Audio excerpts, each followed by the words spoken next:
Assalamualaikum warahmatullahi wabarakatuh. Menurut Al-Quran dan beberapa hadis Rasulullah, ada 6 tempat misterius di bumi ini yang belum ditemukan keberadaannya. Banyak orang hingga kini masih terus mencari lokasi 6 tempat misterius tersebut. Tempat misterius dalam Al-Quran yang hingga kini belum pernah terpecahkan keberadaannya di bumi ini masih menjadi misteri. Dalam Al-Quran seperti dalam surat Qaf dan sabda Rasulullah SAW dijelaskan bahwa terdapat tempat misterius yang ada di dunia namun belum ditemukan lokasinya sampai saat ini. Dirangkum dari berbagai sumber, berikut daftar 6 tempat misterius dalam Al-Quran yang hingga kini belum ditemukan. Pertama, Telaga Ainul Hayat. Dalam sejarah Islam, Ainul Hayat merupakan mata air kehidupan yang berkaitan dengan kisah Nabi Khidir alaihissalam. Sudah dikenal oleh banyak ulama terdahulu bahwasanya penyebab Nabi Khidir dipanjangkan umurnya adalah karena meminum Ainul Hayat. Berdasarkan beberapa ahli tafsir, Ainul Hayat merupakan air kehidupan yang bisa memperpanjang usia manusia. Siapapun yang meminum airnya, diyakini akan memiliki kehidupan abadi selama di dunia hingga hari kiamat. Namun keberadaan Ainul Hayat masih menjadi misteri hingga saat ini. Beberapa sumber menyebutkan tidak ada satupun yang mengetahui di mana letak persisnya Ainul Hayat kecuali Nabi Khidir sendiri. Kisah Nabi Khidir yang bisa berumur panjang karena meminum air Ainul Hayat bersumber dari sebuah riwayat As-Salabi yang didasarkan pada Imam Ali radhiyallahu anhu dalam kitab Badai Az-Zuhur. Pada riwayat tersebut dikisahkan tentang keagungan Raja Iskandar Zulkarnain. Zulkarnain merupakan raja agung yang mampu menaklukkan dunia timur dan barat. Meski kekuasaannya luas, tidak lantas menjadikannya sombong dan semena-mena. Justru sebaliknya, Zulkarnain menjadi salah satu raja yang beriman dan bertakwa kepada Allah Subhanahu wa taala. Suatu ketika di sekitar tahun 322 sebelum Masehi, Zulkarnain berjalan di atas bumi menuju ke tepi belahan bumi yang lain. Sebutan ini dikenal sebelum ada istilah timur dan barat. Dalam perjalanan tersebut, Allah mengutus malaikat Rafail untuk mendampingi Zulkarnain. Di tengah perjalanan, Zulkarnain berkata kepada malaikat Rafail, "Wahai malaikat Rafail, ceritakanlah kepadaku tentang ibadah para malaikat di langit." Malaikat Rafail kemudian menjawab, "Ibadah para malaikat di langit diantaranya ada yang berdiri tidak mengangkat kepalanya selama-lamanya, ada yang sujud tidak mengangkat kepala selama-lamanya, dan ada pula yang ruku tidak mengangkat kepala selama-lamanya." Mendengar jawaban malaikat Rafail tersebut, Zulkarnain termenung. Di benaknya muncul keinginan untuk melakukan ibadah yang sama seperti halnya malaikat. Zulkarnain memang diketahui sebagai raja yang senang melakukan ibadah kepada Allah Subhanahu wa taala. Di tengah ketermenungannya, malaikat Rafail kemudian berkata, "Sesungguhnya Allah telah menciptakan sumber air di bumi, namanya Ainul Hayat, sumber air kehidupan. Barang siapa meminumnya seteguk, maka tidak akan mati sampai hari kiamat, atau sehingga ia memohon kepada Allah agar dimatikan." Zulkarnain menjadi penasaran dan bertanya lagi kepada malaikat Rafail, "Apakah kau tahu di mana tempat Ainul Hayat itu?" Malaikat Rafail pun menjawab bahwa sesungguhnya Ainul Hayat itu berada di bumi yang gelap. Setelah mendengar penjelasan malaikat Rafail tentang Ainul Hayat, maka Zulkarnain segera mengumpulkan para alim ulama dan bertanya kepada mereka tentang Ainul Hayat. Tetapi mereka menjawab, "Kami tidak tahu kabarnya." Namun ada seorang alim di antara mereka yang menjawab, "Sesungguhnya aku pernah membaca di dalam wasiat Nabi Adam. Ia berkata bahwa sesungguhnya Allah meletakkan Ainul Hayat di bumi yang gelap." Ketika Zulkarnain bertanya di mana tempat bumi yang gelap itu, orang alim itu pun menjawab lagi, "Di tempat keluarnya matahari." Menurut beberapa penafsiran, orang alim yang dimaksud tersebut adalah Nabi Khidir yang ikut dikumpulkan Zulkarnain bersama orang-orang alim lainnya. Nabi Khidir kemudian menjadi salah satu seorang yang diajak Zulkarnain dalam ekspedisinya mencari sumber mata air Ainul Hayat tersebut. Nabi Khidir pun diketahui menjadi salah satu yang memimpin pasukan. Mengutip Janib al-Ma'rifat oleh Dafiq Rahman, 2019 halaman 44. Mereka menempuh perjalanan jauh untuk mencari Ainul Hayat hingga menjumpai tempat keluarnya matahari tepat pada arah kiblat. Mereka diketahui melakukan perjalanan selama 12 tahun. Begitu sampai di tepi bumi yang gelap itu, dikisahkan gelapnya seperti asap, bukan seperti gelapnya waktu malam. Kemudian Zulkarnain masuk ke tempat tersebut dengan didampingi oleh Nabi Khidir. Saat mereka berjalan, Allah memberikan wahyu kepada Nabi Khidir. Sesungguhnya Ainul Hayat itu berada di sebelah kanan jurang, dan Ainul Hayat itu aku khususkan untuk kamu. Setelah mendapatkan wahyu tersebut, kemudian Nabi Khidir berjalan menuju ke sebelah kanan jurang, dan didapati olehnya Ainul Hayat yang dicarinya itu. Nabi Khidir lantas melepas pakaiannya dan menuju Ainul Hayat tersebut untuk mandi dan meminum airnya.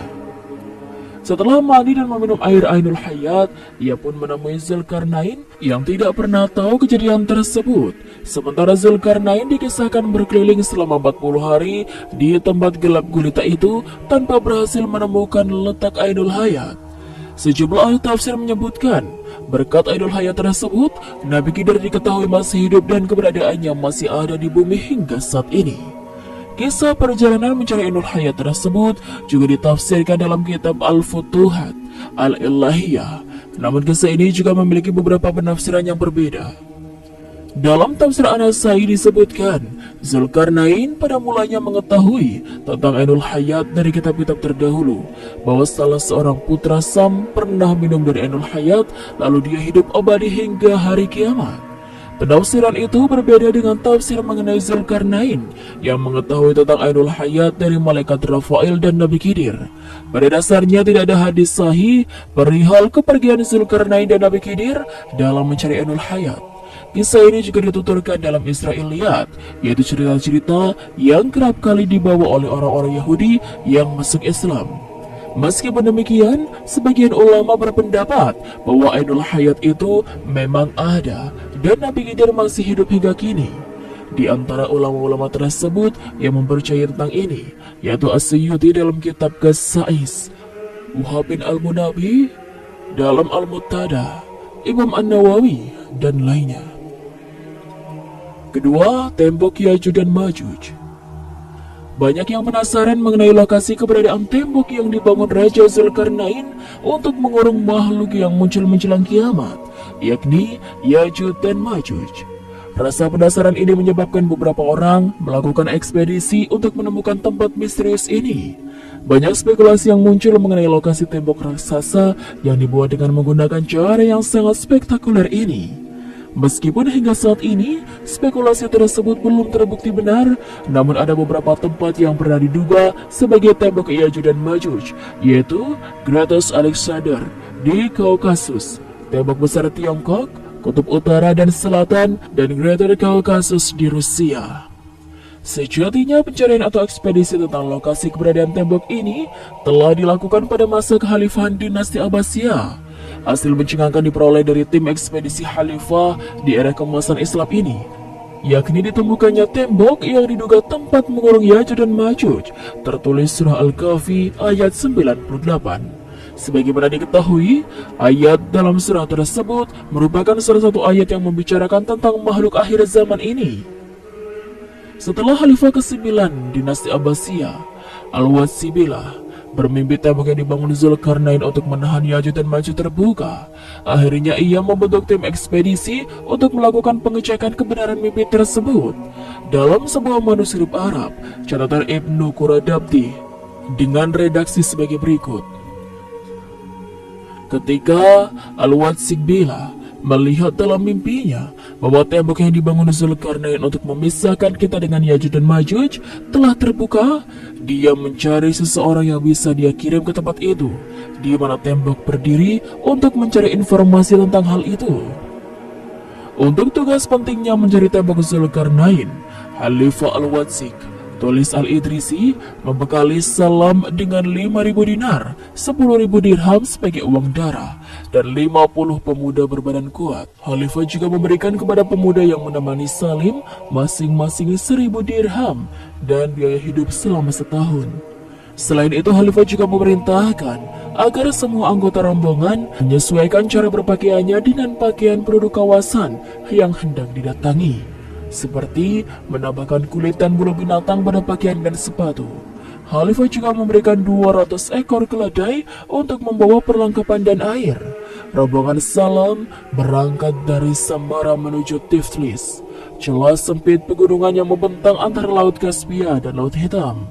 Dari sana, rombongan memasuki Kazaria sebelum melanjutkan perjalanan menuju lokasi tembok. Salam menemukan tembok tersebut berada di kawasan bernama Igu. Di sana, Salam mendapati tembok tersebut telah retak. Dia sempat mencungkil bagian tembok yang retak tersebut dengan pisau, mengambil sebagian serpihannya untuk diperlihatkan kepada Khalifah Al-Watsik. Total waktu perjalanan itu, menurut catatan Al-Idrisi, berlangsung selama 28 bulan. Perjalanan mencari tembok memakan waktu 16 bulan. Sedangkan perjalanan kembali memakan waktu 12 bulan. Salam tiba kembali di Samarra dan melaporkan temuannya kepada Khalifah Al-Watsik. Tak lama setelah ekspedisi tersebut, Al-Watsik wafat dalam usia muda, yaitu 32 tahun, di mana sebenarnya lokasi tembok yang ditemukan Salam sampai saat ini masih menjadi misteri yang tak terpecahkan, sehingga muncul keraguan tentang kebenaran laporan perjalanan tersebut. Bahkan Denzel dan Smith sampai pada kesimpulan bahwa Salam telah mencampur adukan fakta dengan fantasi. Namun ada satu hal yang menarik. Deskripsi tembok Zulkarnain yang ditemukan, Salam memiliki kemiripan dengan yang ditulis dalam Al-Quran, Surah Al-Kahfi. Masih ada dua hal menarik lain dalam laporan Salam, bahwa orang-orang yang berada di sekitar tembok yang berseberangan dengan Yajuj dan Majuj telah memeluk Islam. Bahkan pada tembok Zulkarnain tersebut dituliskan ayat ke-98 surah Al-Kahfi yang berbunyi, "Ketika janji Tuhanku datang, Dia akan menjadikannya hancur luluh, dan janji Tuhanku adalah benar." Isyarat tentang telah terjadinya sesuatu pada tembok yang dibangun Zulkarnain telah disampaikan Nabi 2 abad sebelumnya. Sebuah riwayat melalui Ummu Habibah dari Zainab binti Jasi, istri Nabi, menyebutkan, pada suatu malam Nabi SAW keluar rumah lalu bersabda, "Sungguh celaka orang Arab akibat suatu bencana yang telah dekat datangnya. Hari ini terbuka tembok dinding Yajuj dan Majuj sebesar ini," sambil meletakkan ujung jari telunjuk beliau ke ujung ibu jari. Hadis riwayat Bukhari dan Muslim. 3. Pulau Dajjal dikurung. Banyak spekulasi yang beredar bahwa Pulau Socotra merupakan tempat persembunyian Dajjal. Datangnya Dajjal merupakan salah satu dari sekian banyak tanda kiamat. Socotra merupakan sebuah kepulauan kecil yang terletak di Samudra Hindia yang berjarak sekitar 80 km dengan sebelah timur tanduk Afrika dan 380 km di sebelah selatan Jazirah Arab. Di pulau ini banyak sekali spesies aneh. Salah satunya ialah tumbuhan aneh yang keberadaannya hanya di pulau ini, yaitu pohon darah naga. Pohon ini memiliki getah berwarna merah yang menyerupai darah.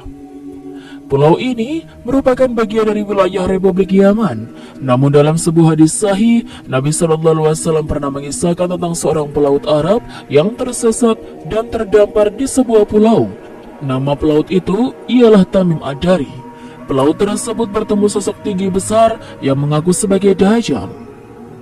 Ketika Nabi ditanya terkait lokasi pulau tersebut, Nabi menunjuk arah timur dan mengatakan Laut Yaman. Jadi dari sinilah banyak orang berasumsi tempat yang dimaksud adalah Pulau Socotra. Di luar asumsi itu banyak orang yang sepakat menyebut Pulau Socotra sebagai pulau alien. Banyak hadis Rasulullah SAW yang menyebutkan bahwa keberadaan Dajjal menjadi salah satu tanda datangnya kiamat. Sebuah hadis bahkan menjelaskan tentang keberadaan Dajjal. Lahirnya Nabi Muhammad SAW menjadi tanda akhir zaman. Nabi Muhammad SAW menjadi nabi penutup sekaligus nabi terakhir yang diutus oleh Allah Subhanahu wa taala. Diriwayatkan dari Sahal ibn Sa'ad radhiyallahu anhu, "Aku melihat Rasulullah SAW mengisyaratkan dengan jari telunjuk dan jari tengah yang dirapatkan, seraya berkata, 'Aku diutus sedangkan jarak antara aku dan hari kiamat seperti dua jari ini.'" Hadis riwayat Bukhari. Selain kelahiran Nabi Muhammad SAW, tanda datangnya kiamat adalah hadirnya Dajjal. Seperti yang diriwayatkan oleh Samurah, bahwa Rasulullah SAW bersabda dalam khutbahnya sewaktu terjadi gerhana matahari, "Demi Allah Subhanahu wa Ta'ala, kiamat tidak akan terjadi hingga muncul 30 orang pendusta yang diakhiri oleh pendusta bermata satu, Dajjal." Hadis riwayat Ahmad. Mengenai keberadaan Dajjal saat ini, dinukil dari buku Kiamat, tanda-tandanya menurut Islam, Kristen dan Yahudi oleh Mansur Abdul Hakim. Nabi SAW pernah menyebut bahwa makhluk itu berlokasi di suatu pulau sekitar Laut Yaman. Kabar tentang tempat berdiam dirinya Dajjal ini diketahui dalam sebuah hadis dari Fatimah binti Qais yang menceritakan bahwa seorang sahabat Nabi yakni Tamim Ad-Dari pernah bertemu Dajjal dan Al-Jassasah pada masa Rasulullah SAW. Ketika itu, Dajjal sedang dibelenggu kedua tangan hingga lehernya, sementara kedua lutut sampai mata kakinya terikat dengan rantai besi. Hadis mengenai Tamim Ad-Dari ini dikenal oleh kalangan ulama dengan sebutan hadis Al-Jassasah.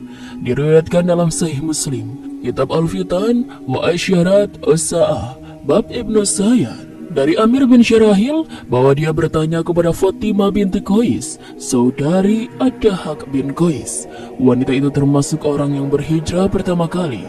Fatimah berkata, "Aku mendengar suatu seruan untuk menunaikan salat berjamaah, kemudian aku berangkat ke masjid untuk mendirikan salat bersama Rasulullah. Aku berada di barisan kaum wanita yang letaknya di belakang kaum laki-laki. Seusai salat, Rasulullah duduk di mimbar sambil tertawa, lalu bersabda, 'Setiap orang hendaknya diam di tempatnya masing-masing. Tahukah kalian mengapa aku mengumpulkan kalian sekarang?' Kaum muslim kala itu menjawab, 'Allah dan Rasulnya yang lebih tahu. Aku bukan mengumpulkan kalian karena untuk memotivasi atau memberi peringatan. Aku mengumpulkan kalian karena Tamim Ad-Dari, yang dulunya merupakan seorang penganut Nasrani, datang ke sini dan masuk Islam. Dia menceritakan kepada aku sesuatu yang pernah aku sampaikan kepada kalian mengenai Al-Masih Ad-Dajjal.'" Nabi SAW melanjutkan, dia bercerita bahwa dirinya bersama 30 orang dari suku Lagam dan Dazam berlayar dengan sebuah kapal. Mereka dipermainkan ombak besar selama 1 bulan di tengah laut.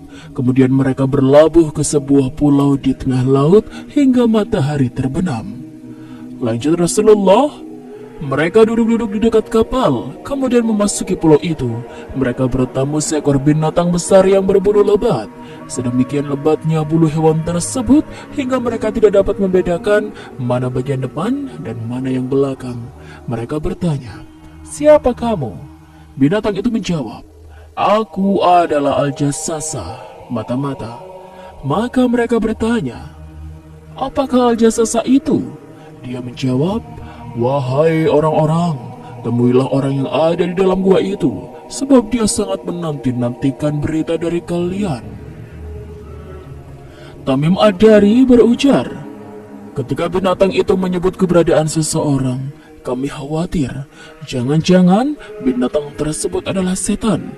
Kami pun cepat-cepat pergi memasuki gua, dan ternyata di dalamnya kami lihat ada seorang manusia bertubuh sangat besar, merupakan pria terbesar yang pernah kami lihat, dan paling kuat ikatannya.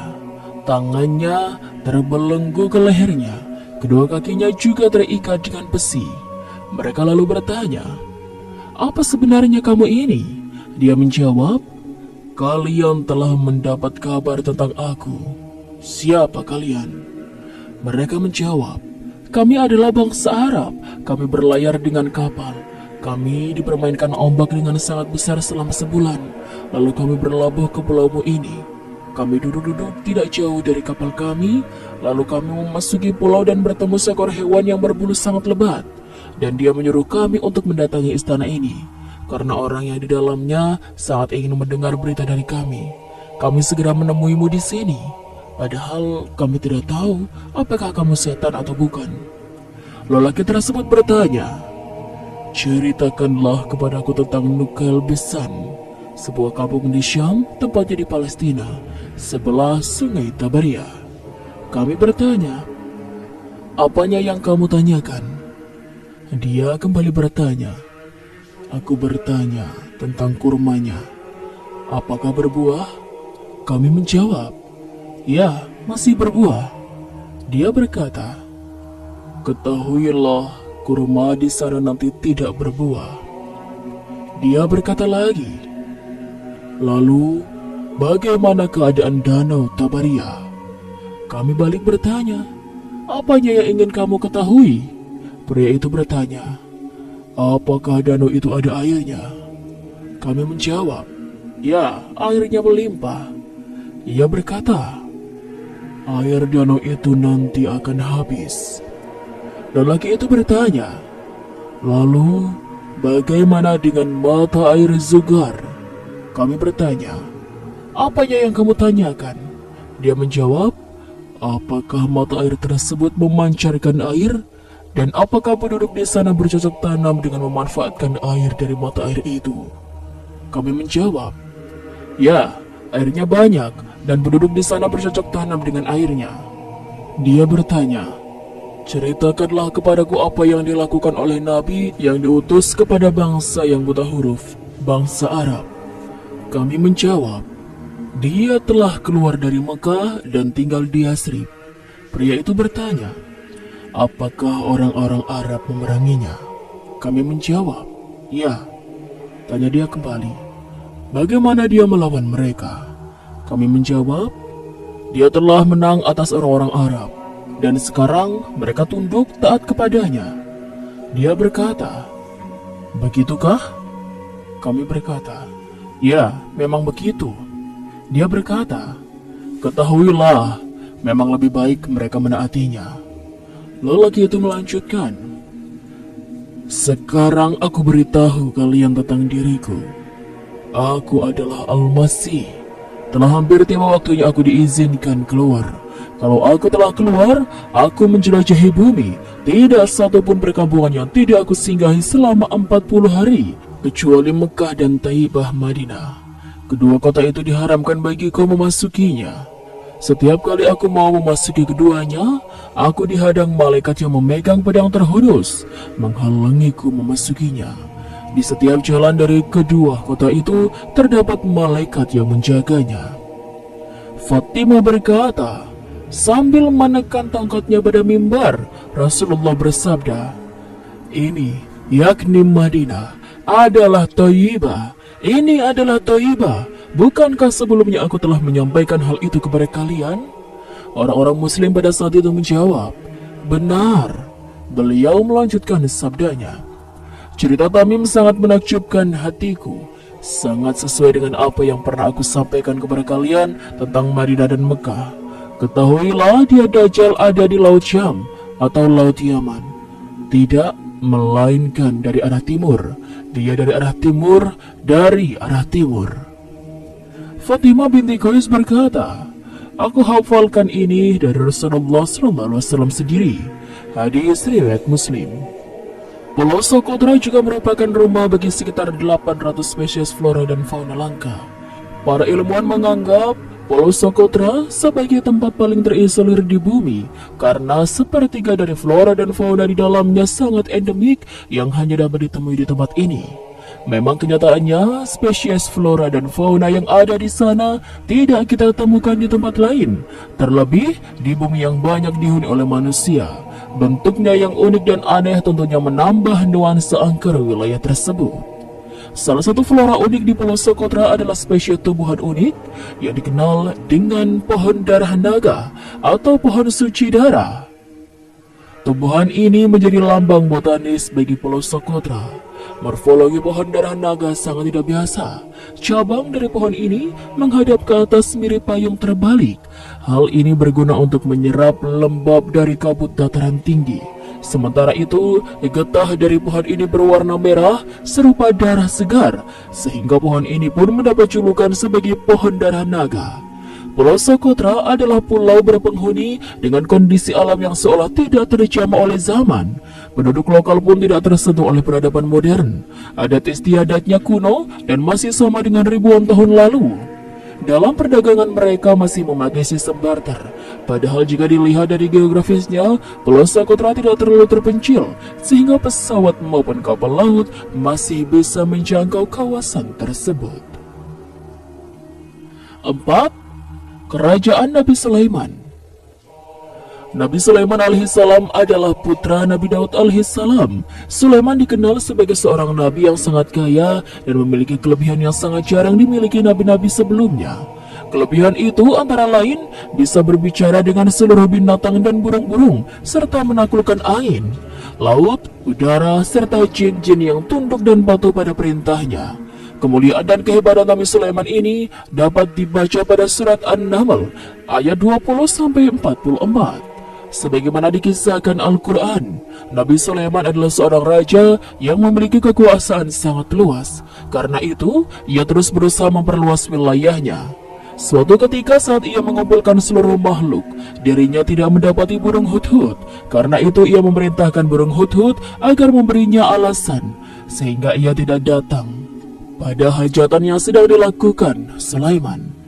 Tak berapa lama datanglah burung hudhud dan memberikan sebuah kabar bahwa ada sebuah kerajaan yang besar dan dipimpin oleh seorang ratu di daerah Sabah yang terletak di Yaman Selatan.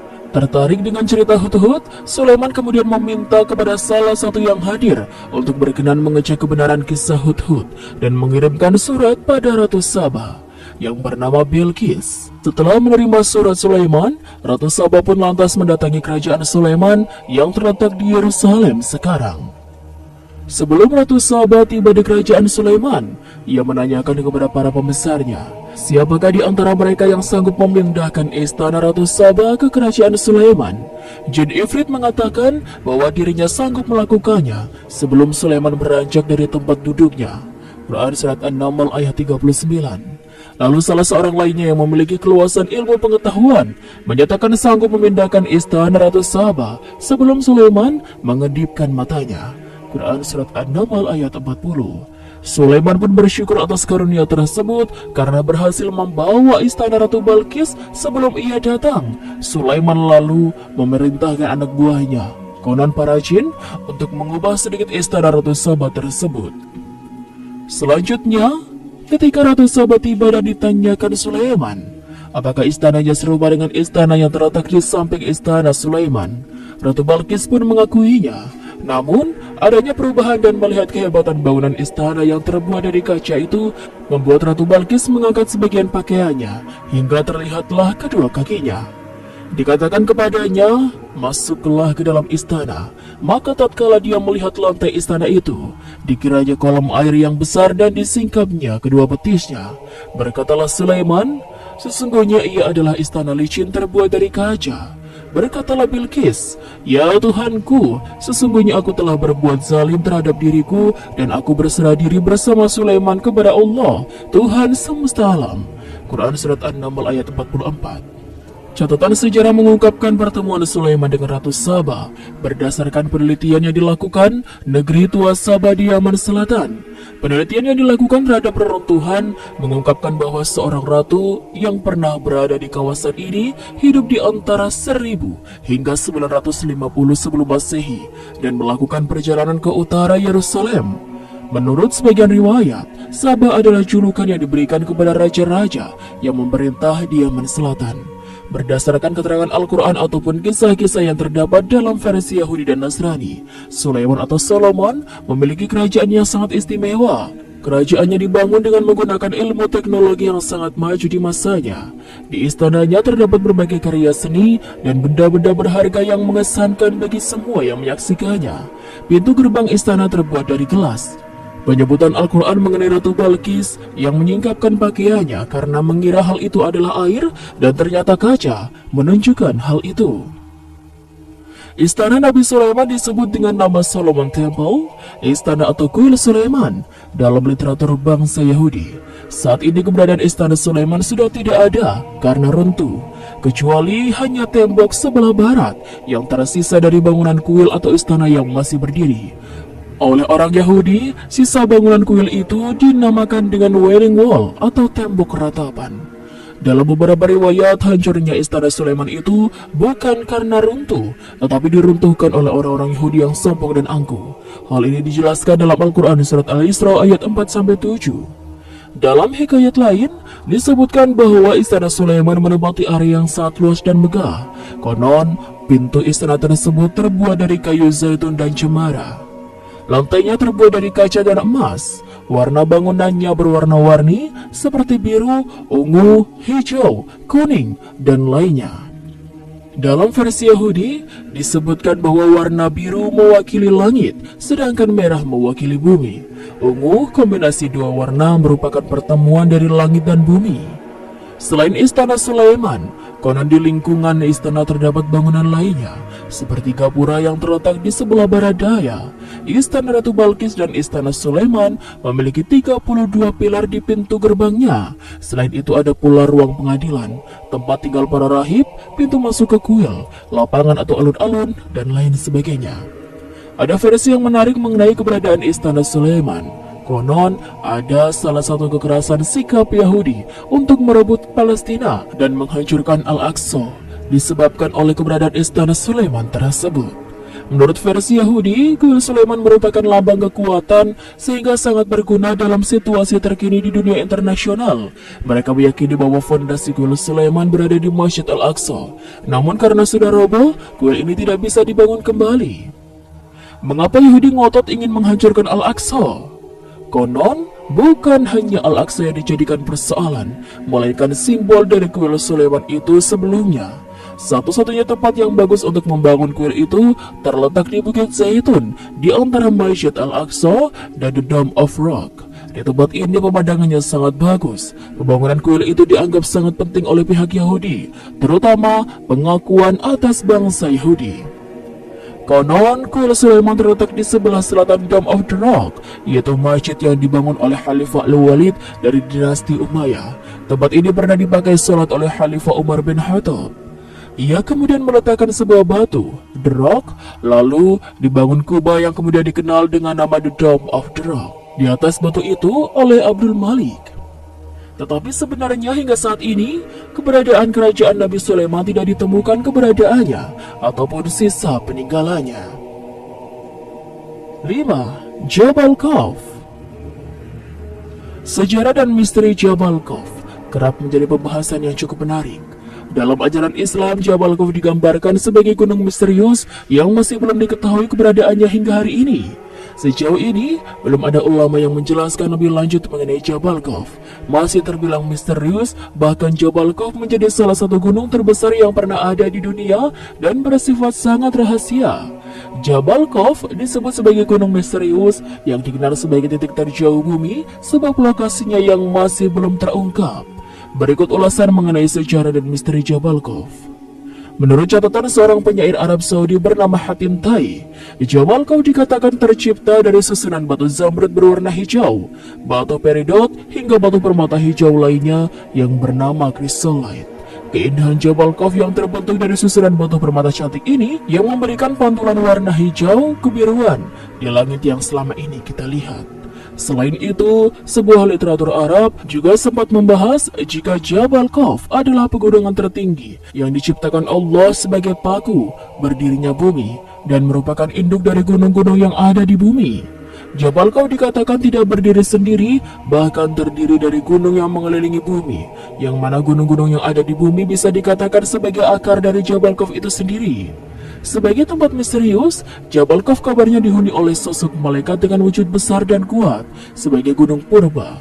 Jabal Khawf melambangkan gunung kosmik di mana alam dan supranatural bertemu. Selain itu, Jabal Khawf juga menjadi bukti hubungan antara bumi dan langit didirikan. Bahkan, sosok burung anko yang ada dalam mitologi Islam pun akan datang ke Jabal Khawf. Nabi Muhammad SAW pernah mengisahkan perjalanan Isra Mi'raj. Beliau bertemu dengan penduduk Jabal Khawf yang semuanya adalah laki-laki. Penghuni Jabal Khawf tidak memerlukan pakaian dan juga makanan. Dikatakan tingkat keimanannya setara dengan malaikat. Hingga saat ini, belum diketahui keberadaan dan seperti apa penggambaran asli dari Jabal Khawf. Namun, Jabal Khawf selalu menjadi pembahasan yang banyak digali lantaran masih terbilang misterius. Keenam, sumur Barhut. Sumur Barhut atau sumur Barhut adalah fenomena alam yang terletak di ujung paling timur Yaman. Lokasinya jauh dari kota manapun dan tidak dilalui oleh jalan yang sering dilewati orang pada umumnya. Mengutip laman Atlas Obscura, sumur yang dijuluki sebagai sumur neraka ini masih menyimpan banyak misteri. Selain karena letaknya yang terpencil, kedalaman sumur Barhut yang mencapai 367 kaki atau 100-250 meter turut membuat banyak orang bertanya-tanya, apa sebenarnya isi sumur Barhut tersebut? Di samping itu, lubang selebar 30 meter yang tampak hitam dari atas bumi itu juga diselimuti dengan berbagai cerita rakyat dan kisah misteri yang dipercaya warga setempat. Banyak orang yang enggan membicarakannya karena takut kualat atau bernasib buruk. Keberadaan sumur Barhut sendiri telah diterangkan langsung oleh Nabi Muhammad SAW dan para sahabat melalui salah satu hadisnya. Bagaimana bunyi hadis tentang sumur Barhut tersebut? Dalam hadis tentang sumur Barhut, Rasulullah SAW membandingkan air yang berasal dari sumur Zamzam dan air yang berasal dari sumur Barhut. Disebutkan dalam kitab Al-Kabir bahwa Abdullah bin Abbas radhiyallahu anhu meriwayatkan hadis Rasulullah SAW. Sebaik-baik air di atas permukaan bumi ini adalah air Zamzam, karena di dalamnya terdapat zat yang dapat mengenyangkan dan obat dari penyakit. Dan seburuk-buruknya air di atas permukaan bumi adalah air dari sumur Barhut yang terletak di Hadramaut, seperti kumpulan belalang yang pada pagi hari memancarkan air, kemudian pada sore hari mengering hingga tidak terdapat bekas basah di atasnya. Hadis riwayat Tabrani. Selain dari hadis tersebut, keberadaan sumur Barhut juga pernah dikisahkan oleh Ibnu Hajar, mengutip buku 70 cerita asik dan menarik dengan makna hadis oleh Ahmad Saifuddin. Diceritakan ada seorang lelaki kaya yang menitipkan hartanya kepada seseorang yang terkenal amanah sebelum berangkat haji. Sepulang dari Mekah, orang yang dititipi uang rupanya telah meninggal dunia. Lelaki itu pun menemui ahli waris untuk menanyakan harta yang telah ia titipkan. Begitu terkejut ia ketika para ahli waris tidak mengetahui perihal harta tersebut. Atas saran dari para ulama, lelaki itu pergi ke sumur Zamzam. Katanya, jika ia memanggil nama orang yang dititip uang dan orang tersebut menjawab panggilannya, artinya orang itu adalah orang baik-baik. Sesampainya di sana, lelaki itu pun langsung memanggil nama orang yang terkenal amanah tadi. Namun, ia tidak mendengar suara apapun, hingga akhirnya ia memutuskan kembali menemui ulama. Innalillahi wa inna ilaihi raji'un. Pergilah kau ke sumur Barhut di Yaman. Disebut Barhut karena dikenal sebagai mulut neraka jahanam. Panggil orang itu saat tengah malam, kata ulama. Dan benar saja, ketika ia memanggil namanya di sumur Barhut, terdengar balasan dari orang tersebut. Ia menjelaskan alasan dirinya berada di sana karena tidak mau bertemu dengan saudara perempuannya yang fakir.